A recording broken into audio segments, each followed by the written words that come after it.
came in contact with the Brahma Kumaris in June 79. And in the first time that I went to Mount Abu, I met Dadi Prakashmani. I became amazed because her features were so similar to the ones of my grandmother. So I immediately felt very close to her. And I came this first time with a small group from London and Sister Genti, and Dadi came to know that I was from Brazil. At that point, Brazil was the furthest country from India. So she gave me a lot of attention. And she used to ask about my father, what was his profession. She would ask about my mother, what she do. She asked me about my profession. And when I told her that I was a Hatha Yoga teacher, she invited few of the seniors like Didi Manmohini, Dadi Manohar, the little Mohini to her room and requested me to show some Hatha Yoga postures to them. So while I was doing the exercise, Dadi was just imitating me. And all of them were laughing and everyone was just amusing me the way that we know that Hatha Yoga exercises are. And it was just the way that I started to learn how was the leadership of Dadi Prakashmani. She felt us to feel close to her. She felt us to feel belonging to her. And she knew that to belong to her is just the bridge to belong to something higher, to God. So it was very easy to see her natural ability to make us to belong to her. Also, the way that she would treat everyone just sitting at the courtyard of Madhuban, giving directions, always in that light and natural mood, making people feel close to her and feeling that she was very approachable, how a true leader should be. I remember a few examples about this time also, these old days in Madhuban. Because I was from this faraway country, I was able to stay for an extended period in Madhuban. So sometimes I stayed for 1 month, 2 months, and there was once I stayed for 3 months. And so I stayed many times after the foreigners have already left Madhuban, when the Indian teachers started to arrive. And I have noticed that Dadiji's way of dealing with the Indian teachers was a little bit different from the way that she would be treating all of us from the foreign lands. I mean, she was still very loving and very detached and always with that good mood and lightness. But I could see that she was more like a teacher. She was like more firm, more direct, reminding all these Indian teachers about the purpose of their lives and the way of our lifestyle. And I did ask this question, why was that difference in the way that Dadi would behave with us foreigners and the ones from India? And then I got the answer that because the foreigner's teacher was Dadi junkie, and so Dadi was more just like a mother and a friend for us. While for the Indian teachers, she had to be the mother, the friend, and the teacher as well. So this was a very interesting thing to observe in her behavior. Another time that I remember, she was meeting a group of Indian teachers, about 70 or 80 of them.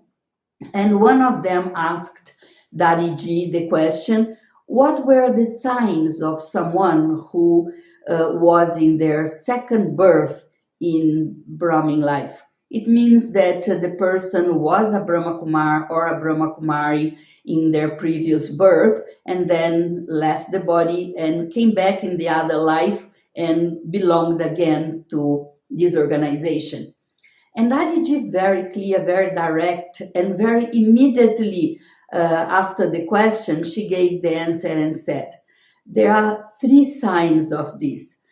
First sign is that the person is going to accept the knowledge and will follow the principles very easily, very naturally. Second, the person would be very close to the daddies and the dadas. It means the ones that were elderly in the organization from the beginning, since the organization had started in Karachi.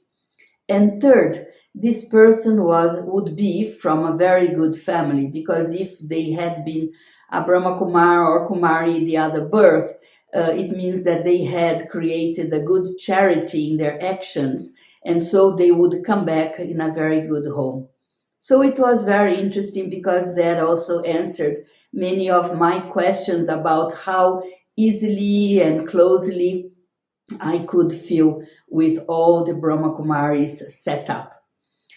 I also remember that I had the fortune to have traveled to Dadi to some places in India and also abroad. And I especially remember one trip in 1987 to New York, when the Brahma Kumaris had to receive one international award for the International Year of Peace, that it was the previous year, 86, and 6 national awards for an international project that the Brahma Kumaris conducted worldwide, that it was called the Million Minutes of Peace Appeal. And this project consisted in collecting millions of minutes through meditation, through prayer, through artwork, through positive thinking. And we could collect millions of minutes during that time of the project, which was the month of September 86. And for that, the Brahma Kumaris was called in New York to receive these awards, together with other organizations. And it was very wonderful experience, because I went representing Brazil once again, because it was one of the 6 countries that had to receive the award. And during those days, it was just like paradise. We were having boat trips and endless classes with Dadi. And it was just amazing to see how Dadi was natural and easy, and she didn't have any arrogance, even close to those dignitaries, those very important people. So I think that that's also another very big sign of a true leader. They are who they are. They don't have to pretend, they don't have to put any artificial looking, they are just genuine, they are truthful, and that's how they capture the love and the friendship of everyone. I remember also another trip, very loving trip, that I did to Australia. It was the inauguration of their first retreat place in Baxter, in the state of Victoria. And I was there with a small group of foreigners and many Australians, taking part of all those celebrations, which were wonderful. It was one of the first retreat centers that the Brahma Kumaris had around the world. And in fact, it was from that moment that I got this very beautiful picture with Dadi. And again, it seems that when Dadi is with a smaller group of people, and when she consciously has this role of pleasing and giving happiness to everyone, she was in her full swing, so light and really joyful all the time. So it was wonderful few days that are kept in my memory. I also remember when Dadi came for the first time to Brazil in 1984. And she was really surprised that she saw a quite good group of BKs at that point there. And when she asked how many of us have gone to Madhuban or had gone to Madhuban, very few have raised their hands. So Dadi felt that if she could have a plane and carry everyone to India, she would do that. But what she did instead, she sent Dadi Gulzar next year to Brazil in 85.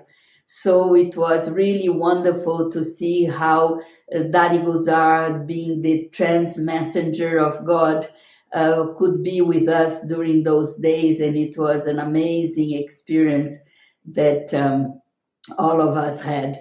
So I think that these are some good memories that I have from the times that Dadi was able to visit us, and she has been to Brazil more times. But I always keep these remembrances, these memories treasured in my heart. Om Shanti.